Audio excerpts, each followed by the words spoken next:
The morning my husband told me he'd found someone new, the world didn't end with a scream. It ended with a quiet click of a coffee cup against the table, a silence that pressed against my ribs, and a look in his eyes I'd never seen before. He thought he was confessing a mistake. He had no idea I'd been holding on to something that would shake him to his core. He expected me to fall apart. But what happened next made him nearly fall off his chair instead. Asterisk. Hey, everyone. Welcome back to the channel. If you're new here, don't forget to hit that subscribe button and turn on the notification bell so you never miss an incredible story like this one. Asterisk, when I woke up that morning, something in the air felt different. It wasn't the usual chill that crept in through the half-open window, or the scent of freshly brewed coffee drifting from the kitchen. It was the silence. Not the quiet you enjoy before the world wakes up, but the kind of silence that wraps around your chest like cold iron. My husband, Daniel, always hummed when he made coffee. A silly habit. Sometimes it was Sinatra. Sometimes old rock songs he half remembered. But that morning, there was nothing. Just silence and the faint ticking of the clock on the wall. I walked downstairs, barefoot, wrapping my robe tighter around me. He was sitting at the kitchen table, not humming, not smiling. His hands were folded on the table in front of him like a man waiting for a verdict. The coffee was untouched. His eyes flicked up at me, and for the briefest second, I thought I saw fear or maybe guilt. It was hard to tell. My heart stuttered in my chest. "Morning," I whispered, my voice catching on something I didn't understand yet. He didn't answer immediately. He inhaled sharply, exhaled like he was about to run a marathon, and finally said, "We need to talk." There it was. The sentence. The one you read about in stories and swear it won't ever happen to you. My hands tightened around the robe belt until my knuckles whitened. My mind started cataloguing every moment of the last few weeks. His late nights, the distracted looks, the way he'd started checking his phone in another room. I'd noticed. Of course I had. But I told myself it was work. Stress. Anything but what my gut already knew. I sat across from him. The chair felt colder than usual. "Okay," I said softly, forcing a small smile that didn't reach my eyes. "What's going on?" He didn't look at me. His jaw worked. His eyes flickered to the window, to the floor, anywhere but me. "I met someone." The words landed like a slap, sharp and hot. It wasn't just what he said, it was the way he said it. Quiet, steady, as if he'd rehearsed it. My stomach dropped, as if I'd been shoved off a cliff without warning. For a second, I thought maybe I'd misheard him. But the look in his eyes told me I hadn't. "You what?" I whispered. "I met someone," he repeated. "I didn't mean for it to happen. It just did." I laughed then. A sound that came out wrong, broken, somewhere between a sob and a scoff. "People don't just accidentally meet someone, Daniel." He winced at my tone. Good. I wanted him too. I wanted him to feel something other than calm detachment. "It wasn't planned," he said quickly. "I swear to you, I never meant to hurt you." "But you did," I said simply. He reached for his mug, but his hands were shaking too much to pick it up. "I can't keep lying to you. You deserve to know. I've developed feelings for her. Her." The word sliced through me. Not just someone. A her. a real person, with a name and a smile and the power to blow my world to pieces. I felt my throat closing. My fingers dug into the table. I could have screamed, thrown something, begged him to stop. But I just sat there, staring at the man I'd loved for 12 years, realizing in real time how love can rot from the inside without you noticing. "Who is she?" I asked, though part of me didn't want to know. "A co-worker," he said, voice small. It started out innocent, just talking, laughing. I didn't think it would get this far. My ears rang. I could barely process the words. A co-worker. All those late nights. All those reassurances that it was just work. I trusted him. God, I trusted him. "So what?" I finally said. "You're leaving me?" He flinched. "I don't know." "Don't know?" I laughed again, a sharp sound that startled even me. "You drop a bomb like that and you don't know." He rubbed his temples, looking suddenly exhausted. "I care about you. You're my best friend, my wife. But I can't ignore what I feel. I can't keep living like this, pretending everything is fine when it's not." My chest burned. My marriage was unraveling like a loose thread, and he was sitting there talking about feelings like they were beyond his control, like vows meant nothing. I stood up because sitting felt impossible. The floor seemed to tilt under me. He didn't move, didn't try to stop me. That hurt more than anything.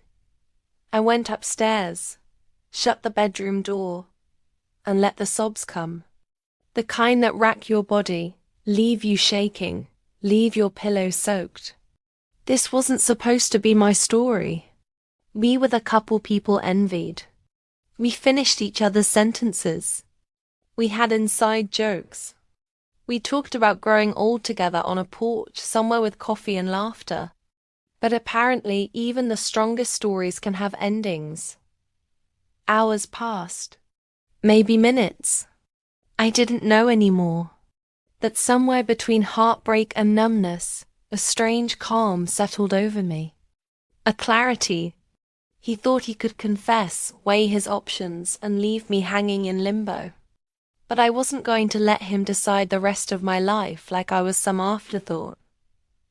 That night, when he came upstairs, I was already sitting on the edge of the bed, a pen in my hand and paper on my lap.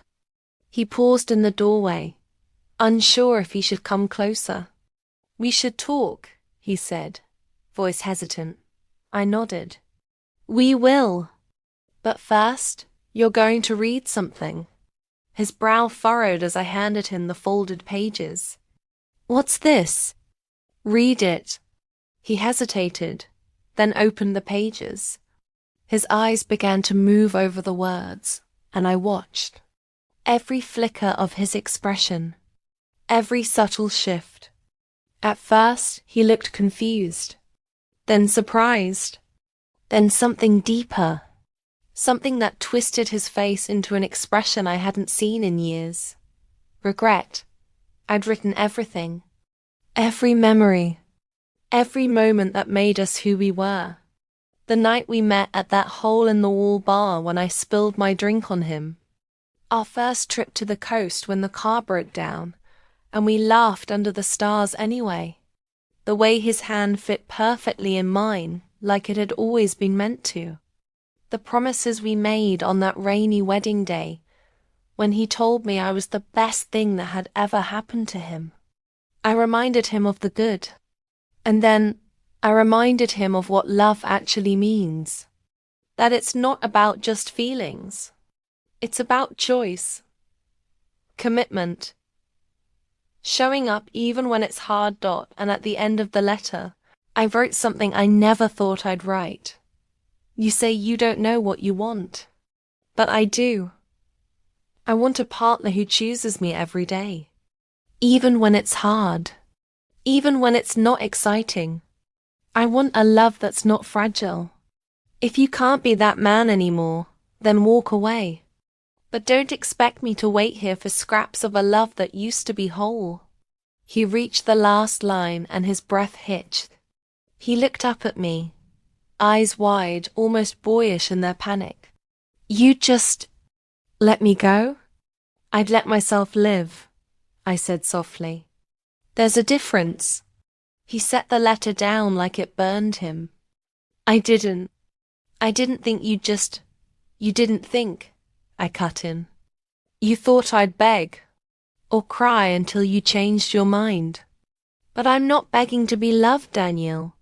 He ran a hand through his hair. Pacing now.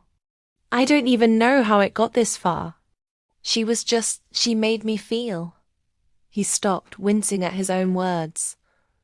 She made you feel alive. I finished for him. Wanted? Young? His silence was all the answer I needed.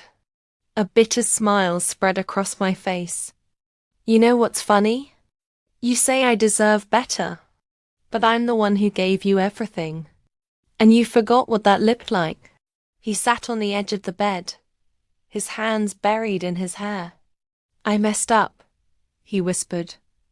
Yes, I said. You did. There was no screaming, no plates thrown, just quiet, heavy, real. And in that quiet I felt something shift inside me. The woman who once clung to him like he was her world was gone. In her place was someone who understood her worth. The next few days were a blur of avoidance and tension. He'd go to work, or say he was, and I'd pretend to sleep when he came home. We danced around each other like strangers living under the same roof. And yet, I noticed him reading that letter again. Late at night, in the kitchen, in the car, like he was trying to memorize the woman he'd almost lost.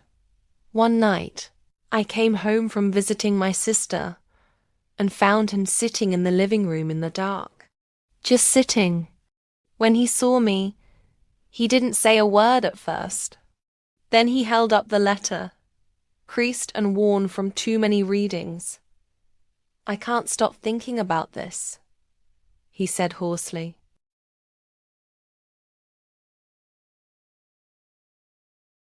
You should, I replied coolly. It's not a plea. It's a boundary. I know, he whispered. That's what scares me. I crossed my arms, leaning against the doorway. What do you want, Daniel? He stood up, walked toward me, and stopped just shy of touching me. I want to be the man in this letter. Then why weren't you? His face crumpled. Because I was stupid. Because I got lost in something that doesn't even compare to what we have. She was a distraction, but you're home. Tears stung my eyes, but I didn't let them fall. Do you even realize how much damage you've done? You didn't just break trust. You shattered it. I'll fix it, he said desperately. I'll do anything. Do you even understand what that means? My voice rose now, years of swallowed pain spilling out. It means rebuilding brick by brick what you set on fire. It means showing up every day, not because it's easy, but because you choose to. And if you can't do that, then don't waste my time. He closed his eyes, a tear slipping down his cheek. I'd never seen him cry like that. It almost undid me. Almost. But love isn't enough when it isn't chosen. The affair ended. I know because she called him, crying, and I overheard. He ended it with finality. But that wasn't the end of us. That was just the beginning of something new. Something uncertain. He started therapy. We started couples counseling. He learned to be transparent. I learned to listen without losing myself. It wasn't easy. Some nights I hated him. Some mornings, I saw glimpses of the man I fell in love with, and it hurt all over again. But slowly, so slowly, I saw him fight for us. Not with grand gestures, but with small ones. Turning off his phone at dinner, looking me in the eye when he said goodnight, humming again in the kitchen.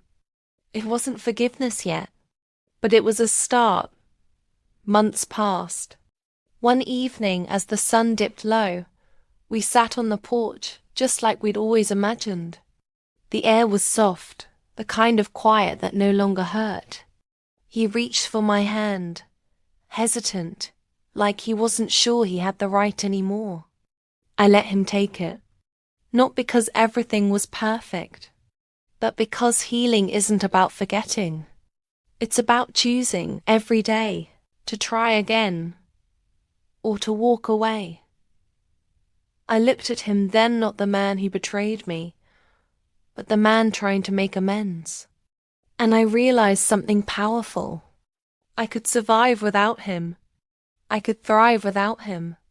And because of that, if I chose to stay, it would be out of strength, not fear. I love you, he said quietly, like it was fragile. I know, I said. I'm learning to love you again, but this time on my terms. His eyes shone with something raw, real, and in that moment I didn't need promises. I didn't need perfection. I just needed the truth. Sometimes love isn't a fairy tale. Sometimes it's a battlefield where you learn the shape of your own strength. I'd handed him words that forced him to look at himself. And when he nearly fell apart reading them, I knew this wasn't about losing him. It was about never losing me again. We still have scars. Some wounds never fully disappear.